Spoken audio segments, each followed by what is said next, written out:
Sejam bem-vindos ao terceiro vídeo do módulo 1 da disciplina de Termodinâmica para Engenharia Química 2. Eu sou o professor Gustavo Maia, do Departamento de Engenharia Química da Universidade Federal de São Carlos. Esse vídeo tem como objetivo utilizar o conhecimento já adquirido em vídeos anteriores na realização de um exemplo trivial e muito importante dentro dos processos envolvendo engenharia química, que é justamente o de se elaborar uma mistura. Dessa forma, o nosso exemplo consiste em produzir 2.000 cm3 de um anticongelante que é constituído por uma solução binária 30% molar de metanol em água. Pede-se quais os volumes de metanol puro e de água pura que devem ser misturados a 25 graus Celsius para produzir essa quantidade de anticongelante. Os volumes parciais molares do metanol e da água em solução e os volumes molares das espécies puras estão dados no problema. Esse caso é um problema clássico de engenharia. Nós precisamos verificar qual é a quantidade de reagente em termos volumétricos que deve ser misturada para gerar uma quantidade fixa e específica de mistura. Esse projeto, esses exercícios ou esses problemas dessa natureza, eles são bastante importantes na engenharia, porque, como nós já dissemos em vídeos anteriores, volume de solução e volume da substância pura, eles não são exatamente compatíveis, eles não são exatamente da mesma natureza.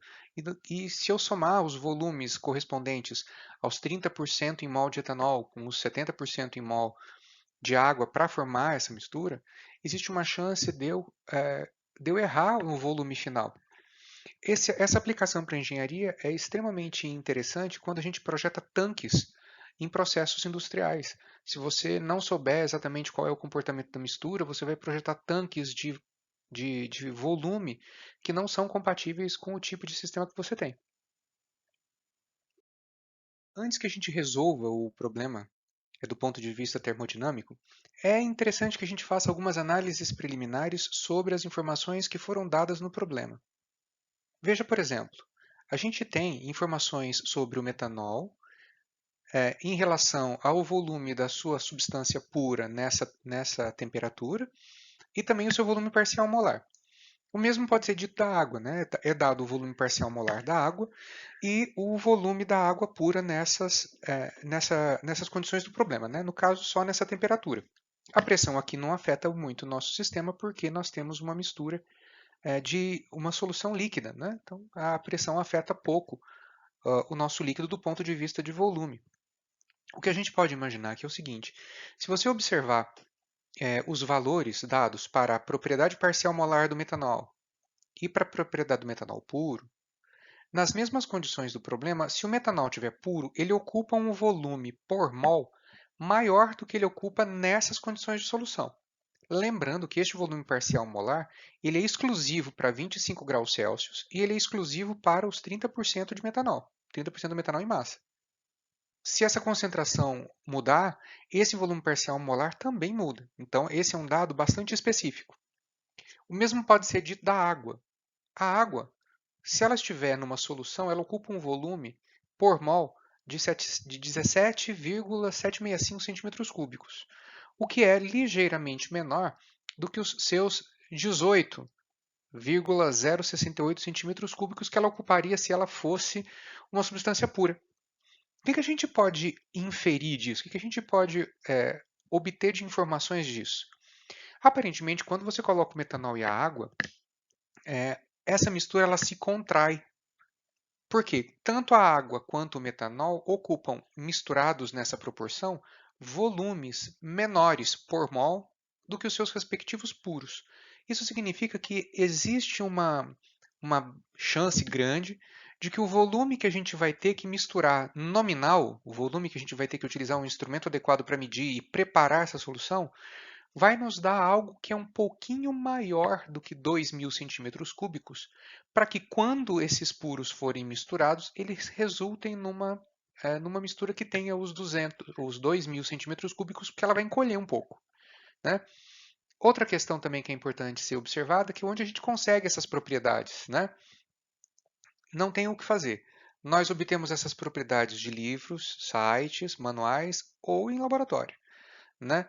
Ou alguém fornece para você uma equação que calcule a propriedade parcial molar, ou você vai ter que obter esses dados de algum lugar.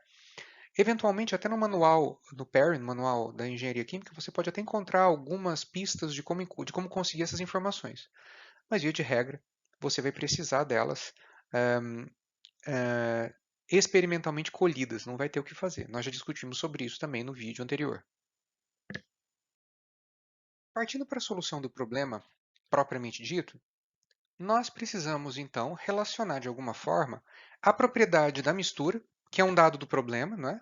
Nós queremos calcular o volume molar da mistura. Então, é uma propriedade de mistura, e nós, em princípio, só podemos relacionar essa propriedade com as propriedades parciais molares. Nenhuma das equações que foi fornecida até agora é capaz de relacionar propriedades da mistura com propriedades do puro. Então, nós vamos ter que, obrigatoriamente, utilizar as equações conhecidas, que levam em conta a relação apenas das propriedades parciais molares com as propriedades globais da mistura. Se vocês se recordam, uma das equações que permite essa conexão, que permite essa relação, é utilizar que a propriedade de interesse global da mistura é uma soma das propriedades parciais molares multiplicadas pelas suas respectivas frações.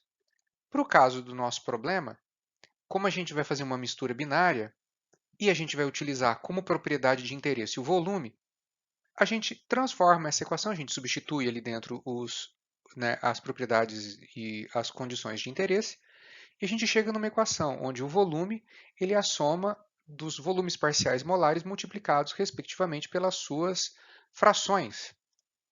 Né? Se a gente substituir os valores conhecidos, a gente tem o seguinte, que o volume total da mistura é a fração molar chamando de 1 metanol, não é?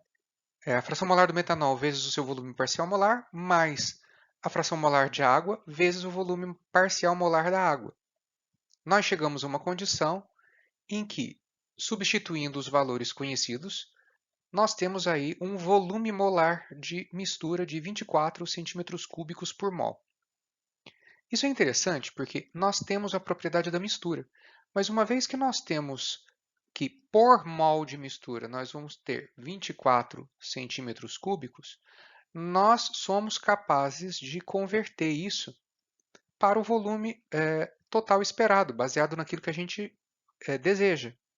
Então, a gente vai utilizar inicialmente essa informação como base para poder relacionar o volume com o número de mols de mistura. Nós vamos ter que descobrir, então, o número de mols necessário para fazer essa solução. E é aí que a gente vai utilizar as propriedades dos puros. Como a propriedade do puro é um volume por mol, tanto faz o número de mols na condição de puro ou o número de mols na condição parcial molar. Ele vai ser utilizado da mesma forma. O número de mols não varia. Né? Então, a gente vai utilizar essa ponte para estabelecer uma relação entre o volume da mistura e o volume dos componentes puros.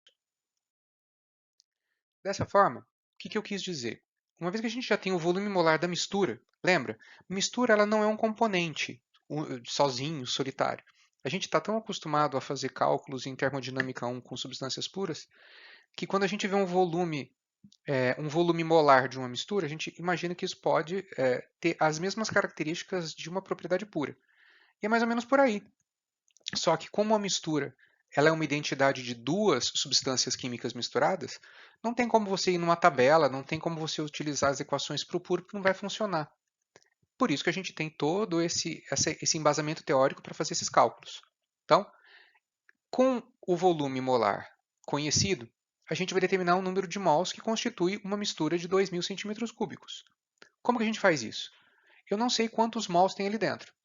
Esse Vxt eu chamei de volume extensivo.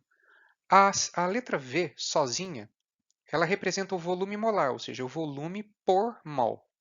Como o volume é uma propriedade extensiva, eu coloquei essa extensão aqui, literalmente, né? Coloquei esse Xt aqui embaixo só para indicar que esse volume ele tem que ser dado em centímetros cúbicos. Ele não pode ser dado aí em outra unidade. Eles representam a mesma coisa, mas um deles é por unidade mol e a outra é sem a sua relação com a massa. Então, Uma vez que a gente tem o volume molar, e nós sabemos qual que é o volume nominal, né, o volume extensivo da mistura, que é de 2.000 centímetros cúbicos, a gente descobre que, de alguma forma, a nossa mistura, para gerar esse volume desejado, ela precisa ter 83,246 mol. Notem que aqui eu não fiz um arredondamento, né? Eu estou deixando para fazer o arredondamento só no final. É sempre útil fazer dessa forma para que a gente evite a propagação de erros de arredondamento, né? Então, do número total de mols, de acordo com o enunciado do problema, 30% são de metanol. Portanto, 30% de 83,246 mol, nós temos aí 24,974 mol de metanol. E, ao mesmo tempo, nós temos aí 70% de água, que nos dá 58,272 mol de água.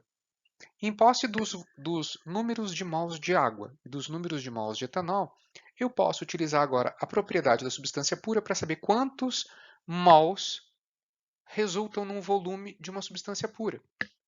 Então, sabendo o volume molar das substâncias puras, nós fazemos o processo contrário, né? Considerando que o volume molar do metanol puro é de 40,727 centímetros cúbicos, por mol, uma vez que a gente tem 24,974 mol, a gente faz a conta e determina que a gente vai ter um volume nominal, né, volume extensivo de metanol para formar essa mistura de 1.017 centímetros cúbicos.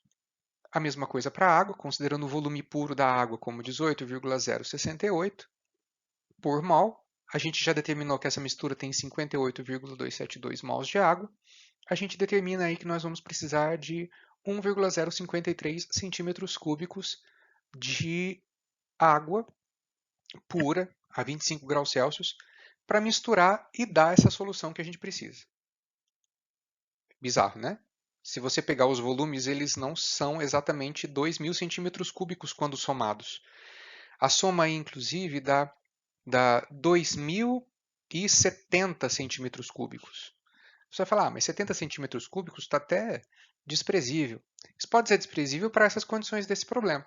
Mas em problemas onde os tanques são maiores, você saber se a sua mistura ela encolhe ou expande é extremamente importante, porque senão você vai ter um tanque superdimensionado ou subdimensionado. E é bizarro porque, na nossa expectativa, bastava misturar proporcionalmente, é claro, aos números de mols, o respectivo volume molar do puro. Já descobrimos que não dá certo. Então você vai precisar misturar 1.017 centímetros cúbicos de metanol com 1.053 centímetros cúbicos de água para obter uma solução 30% molar que tenha o exato volume de 2.000 centímetros cúbicos. Bom, espero que vocês tenham gostado desse exemplo e que fique como uma ideia prática de que as propriedades de mistura elas são importantes de serem determinadas justamente porque em projetos que envolvem tanques de mistura, sobretudo, se você não souber a natureza da mistura resultante das substâncias puras que você está utilizando, você corre o risco de errar na hora de projetar um tanque. E acredite, erros em projeto, dependendo da natureza do erro, podem afetar os custos de maneira significativa. Nós utilizamos para essa solução de problema um exercício como exemplo que foi retirado do Smith, né, da nossa bibliografia, e ele foi ligeiramente alterado para que a gente pudesse abordar aí algumas condições adicionais que não foram descritas no exemplo original. Eu agradeço a todos pela presença, fico feliz que vocês possam ter aprendido algo com esse vídeo e vejo vocês na nossa próxima aula.